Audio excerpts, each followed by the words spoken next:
Welcome to the History Nerds United podcast. I'm your head nerd, Brendan. Thank you so much for being here. Author Max Marshall, Among the Bros of Fraternity Crime Story. I'm a big champion of this book. It is about a drug ring that grows out of a fraternity, basically Greek life. I did talk to a whole bunch of my friends who were in fraternities so they could verify that a lot of the stuff in here is true. No, not all fraternities are the same, but Greek life does have some things that are very similar in a lot of different places. I love this book, and Max explains this. He's not writing a book to say all Greek life is bad.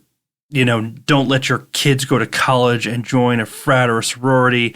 He just tells the story, and he lets the author make that choice. And I'm a huge champion of this book because I do think there are some reviews out there for this book that do not understand that Max was trying to write a book and be impartial and just put the facts out there, as opposed to telling you exactly how you should feel about Greek life. So I'm going to shut up. You can hear from him in his own words. Let's do it. And here we are with author Max Marshall, Among the Bros, a Fraternity Crime Story. Max, thank you so much for coming on. Yeah, it's great to be here. Listen, we got to talk about this. I know I normally do background, but there's too much to go over, and I have to jump right to the cover of this book. Let's do it. You got to see it. If you're not seeing it right now on the podcast, look it up so you understand, where did this cover come from? We went through a lot of drafts. The first thing they sent was just like a collage of a bunch of sort of fraternity, images, like a red Solo cup and like a senator or something. But something I thought about with fraternities for a long time is you can look at these fraternity composites, the sort of collection of photos of members from all these different years. And you can look at the photos from 1902 and the photos from 2022, and they have the exact same haircuts. I don't know what it is, but like the hairstyle has not changed at all.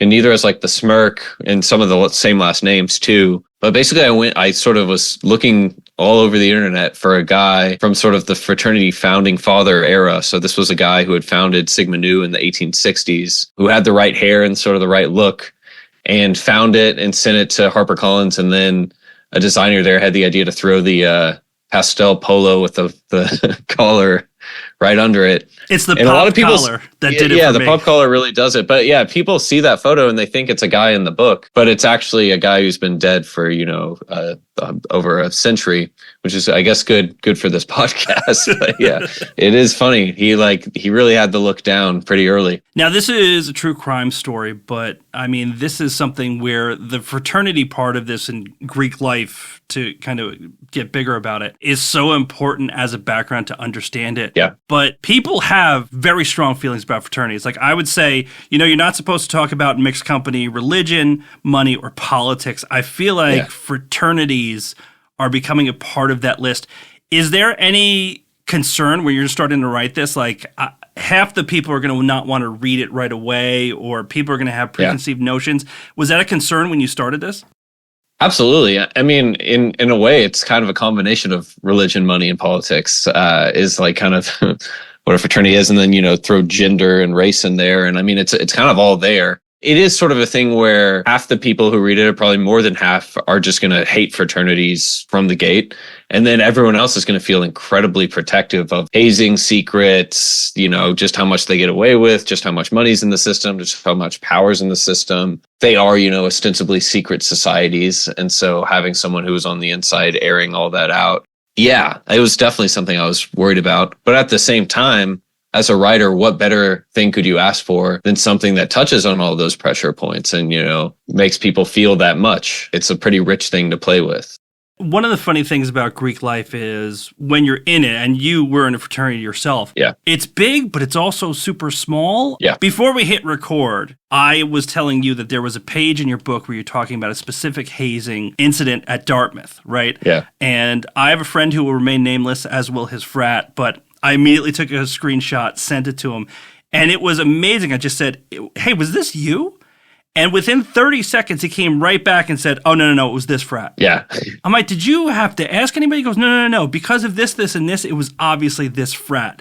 Where it's such a small community, but each of these frats kind of has their own personality, right? Yeah, and it's really just by chapter because, Sigma Nu at Dartmouth might be very different than Sigma Nu at Alabama, might be very different than Sigma Nu at UT or USC or whatever it is. But yeah, it's a funny thing, and it's the reason one of the stats I led with in the book, less than 2% of the US population was in Greek life. But 85% of Supreme Court justices, all but 4 presidents since 1825, a pretty vast majority of Fortune 500 CEOs were all in fraternities. And also 75% of every dollar given to universities comes from Greek life alumni.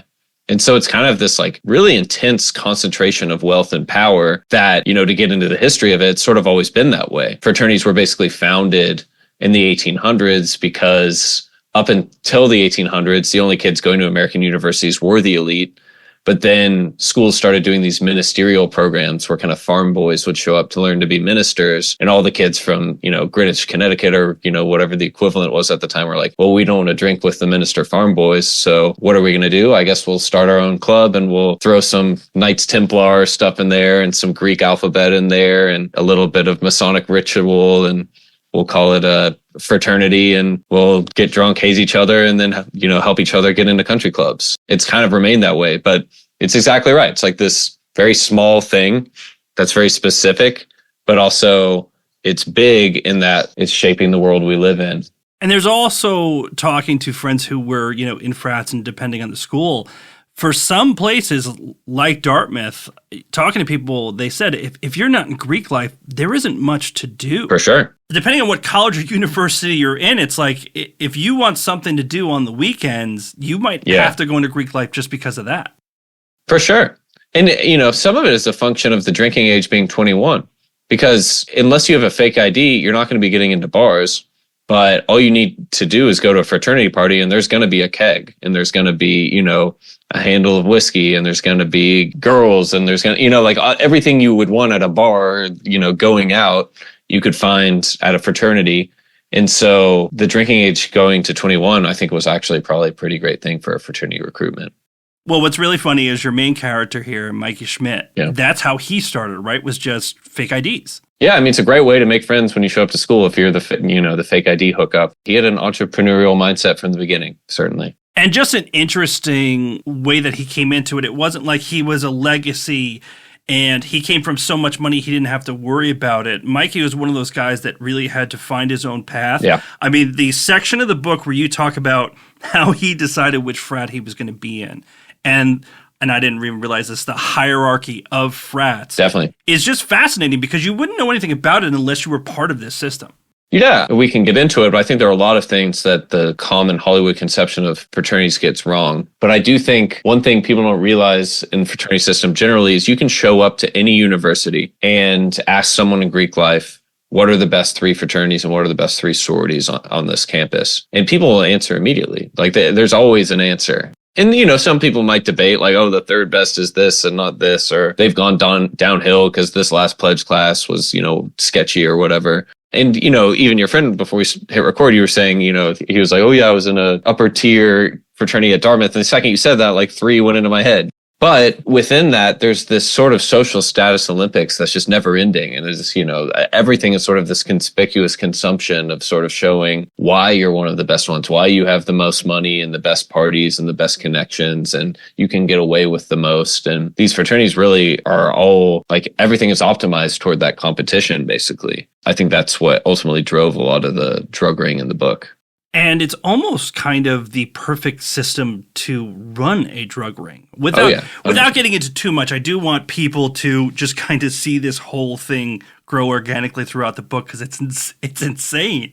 But Greek life is also the perfect system where it's like, hey, you have pledges. Who better to do a drug run? Yeah. You have control over their lives. You can make their lives miserable. You can take away, their friends and things like that. And most of the time, I'm just going to say, you're not going to throw up on me today. You're just going to send me on a car ride to pick something up and tell me not to look at it. It's kind of perfect. I mean, that's the best job that a pledge could ever get because usually you're right, it's way worse. And also it's the best customer base. I had guys tell me, they're like, I can show up to, a big fraternity mansion with 60 kids living in it, and I can sell to 35 kids in, an hour. They're all there. They all line up. They all have money from their family. They all, for the most part, don't really know what the price of an eighth should be. They all have good lawyers in case they get in trouble. The only policeman nearby is a campus cop, Paul Blart style, on a Segway. And they all want to hook their boys up. Like they want to deal with someone else from their little bubble. And so it really is a incredibly efficient system. And then you sort of, and this is what happened in the book, you sort of scale it. And all of a sudden you're sending pledges to fraternities all over the South and ultimately kind of all over the country. Then you're really, you have what amounts to a multi-million-dollar business. And it's really only possible for what happened to have happened in the past few years. Yeah. Especially talking about friends who went to college and everything. Mine was rather strict, but I graduated in 2004.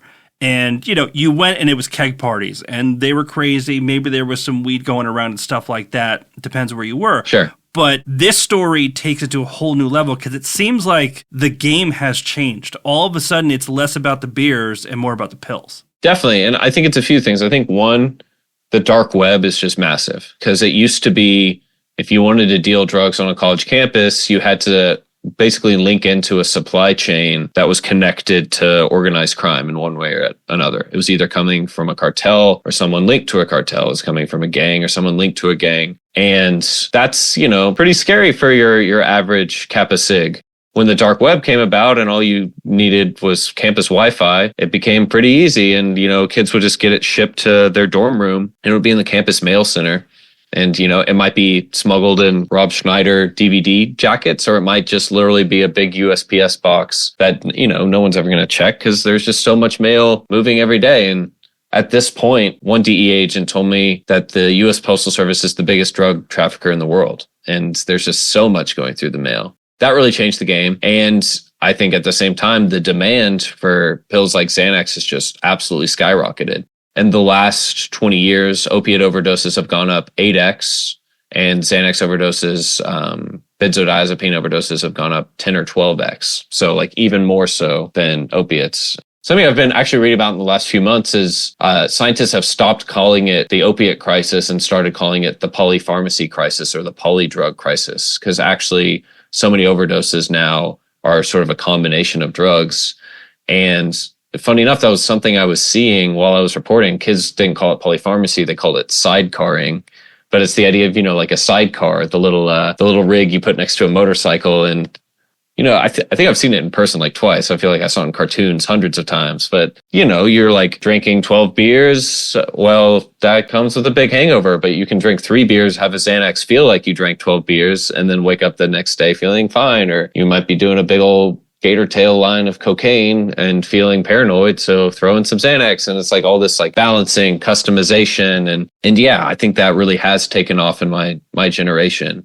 Anna Lemke, who's an addiction expert at Stanford, was telling me back in the day, people would kind of have one substance and that was their thing. It was like, oh, my friend is a pothead and my other friend is like a coke addict and another is, a booze guy or something. But what you see now is like, if you know someone with a substance problem, almost always they're mixing a bunch of different things. Well, and it's just like what you said, too. We've already talked about you've got a tight population. They have money. Yeah. They're going to need it. And then you also go over just a college schedule is perfect for this because you're partying with the college football game on Saturday, right? Yeah. Sunday you wake up, hair of the dog, you keep going. Then you got, oh, wait, I got class on Monday. Yeah. So now I need an upper, but now I want to be able to go to sleep Monday night, so now I need a downer. Exactly. And it just cycles through the whole week where it's just like up and down and up and down. And I just, oh, man, that's rough. Another thing I've been thinking about in the last few months, and, I've talked about it a little bit, but so much of the discourse around American colleges right now is a pretty elite-focused discourse. It's sort of like, what's the state of the humanities? Are people still reading Virgil? Or it's sort of,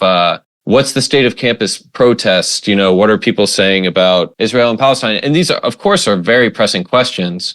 But I actually think if you look at most American students' college experience, a lot of it is really tied around partying, going out, drinking. The American college experience is tailgates, it's college football parties, it's going to your college bar. And it's, I think at a school like College of Charleston, it's going out 6 nights a week. And to go out 6 nights a week, even when you're 20, requires a lot of sort of chemical help. Again, I wouldn't know. I was studying the whole time. Yeah, of course. Now, this is centered around the College of Charleston. Is there anything special about the College of Charleston, or could this happen anywhere and is happening anywhere?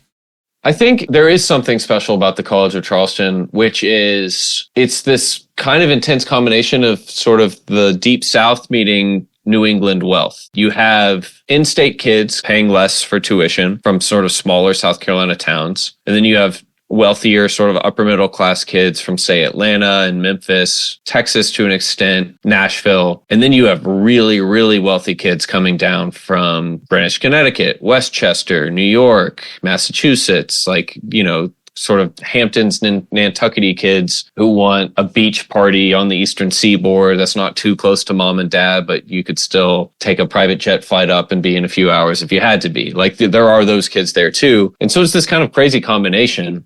And then the other thing is Charleston itself is this very intense party center. People go for bachelor and bachelorette parties. It's kind of got that same, Bourbon Street, Nashville, 6th Street kind of thing. But King Street in Charleston it's one of those streets. It's off I-95. So that's the cocaine highway from Miami to New York. It's also a port city. So, stuff coming in. So all of this makes it such like a breeding ground for drug dealing and drug use. But then it all starts in Charleston and goes to these other colleges everywhere else. And so kind of to answer your question is Charleston's special, but also this stuff is happening all over the place. But I would talk to kids at fraternities at Georgia or other schools, around the South, and they'd all go, oh yeah, like we sell a lot of Xanax and we do a lot of Xanax, but it all starts in Charleston. Like everyone knows where this stuff starts. And so it was sort of the head of the snake or whatever metaphor you want to use.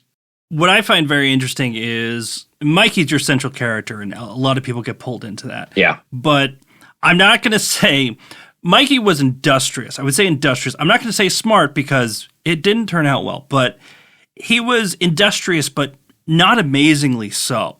But he ends up at the center of just this massive drug conspiracy. And it seems so strange to read about somebody that, for all intents and purposes, was just kind of a normal kid. Yeah. And found himself in these situations. Am I not giving him enough credit for what he figured out? Or was this something that a lot of people could have done it if they tried? I do think a lot of people did do it, right? Like there were a lot of guys who were dealing and a lot of guys who didn't get caught, a lot of guys who made a lot of money doing this. It wasn't even one drug ring. It was really all these sort of, a lot of people compared it to Mary Kay or Cutco or a multi-level marketing scheme, or I guess the other word might be pyramid scheme. Although don't sue me, Mary Kay, for saying that. You were talking about two different things. That was just an example of something else, and then you also said pyramid scheme. It's fine. Exactly. Thank you. You'd be a good lawyer. On one level, a lot of other people were doing it. But Mikey did and does have, I think, a lot of special qualities. His emotional intelligence, his charm. But I think maybe the greatest is his sort of ability to code switch and both thrive in the Atlanta rap scene, sort of Black Atlanta strip clubs, the Atlanta nightlife, and then sort of flip and be in the sort of country clubby world of Southern fraternities. And it does take a pretty specific kind of person to be able to handle cartel members, rappers, exotic dancers, country club parents, fraternity kids, sorority member. He did have that sort of quality of he could, and even now in prison, back when we could talk, he had a cell phone for a while. He doesn't anymore. But when we could talk, I could see even with his cellmates, they all were like, there's this thing. People are very drawn to Lil Mikey. And I don't know what it is exactly, but I was clearly drawn to it as well. I mean, when you're having those conversations, right, like not everything with him is completely done yet. Yeah. And no, we're not giving away anything, listeners. Like, right away that Mikey ends up in jail. Yeah. But those kind of conversations have got to be like just stepping on a minefield because you've got questions and he's got to constantly be thinking about, well, if I tell him this, they might find out this. And then Is that difficult for you? Or do you just say, I'm going to ask the question. If he doesn't want to answer it, I move on? Definitely. I mean, it's sort of an endless dance, right? As a journalist, there are journalists who have this sort of quality where give them 20 minutes and that's their strength as they can sort of, do the quick boxing match of like, I'm going to ask this question, I'm going to ask this question, and then get them off guard with this question. And then they're going to tell me. But for me, my style is much more like build a relationship over a very long period of time. I kind of talk slowly and like it's very conversational. But for a long time, Mikey wouldn't really tell me anything. And I think it wasn't until he was like, okay, well, this guy has talked to 123 other people. He's done, hundreds and hundreds of hours of interviews with other people. He's gone through thousands of police files. And so this book's happening no matter what. So I can either tell my side of it, or it can be shaped by all these other perspectives. And I think that was kind of the starting point for like really opening up. But even then, it just took so much time to gain trust because, not to give away too much, but he had been betrayed over the phone a few times. Is it hard when you step back? And I know this is part of journalism, but I've always been interested in it. Mikey seems like a great guy. He can code switch, like you were saying. At the same time, the drugs he put out on the street are ruining lives. They are, right? Like, there's a lot of arguments about drugs and everything like that, but you talk about the addiction. Yeah. And lives getting destroyed, and he was making money off that. Yeah. Is that something you just got to leave that, at the door when you start that conversation, or is it something you talk to him about? No, I mean, it's definitely something we talk about. And I think one thing that made Mikey different than some of the other interviewees, because I talked to a lot of guys, a ton of guys who dealt, but Mikey was ultimately basically the only one that was paying any consequences for it. And so I think, I didn't have to be the moralizing force. He's in prison and he's, really suffering in there. And so I didn't kind of have to come in and go, do you ever think of, we did obviously talk about, do you think about what you did and do you have regrets? But ultimately, the very experience of sitting in a 120-year-old converted horse stable without air conditioning and a horsefly infestation, that did a lot of the sort of moralizing work for me. And I didn't want to write it in sort of a moralizing way either. It's really important to me that a reader meets the book halfway and kind of figures out what they think or feel. I want to touch on another interview you did because I think it encapsulates a lot, and then I want to kind of pick it apart. Yeah.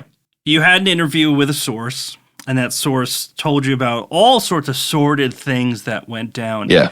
And then as soon as you were done answering your questions, he decided, I think he wanted to be your financial planner, and just basically just switched up. And it was just like, I was doing all this crazy stuff, and this was illegal, and great. By the way, could you trust me with your money? Was that shocking to you, or was that just the name of the game?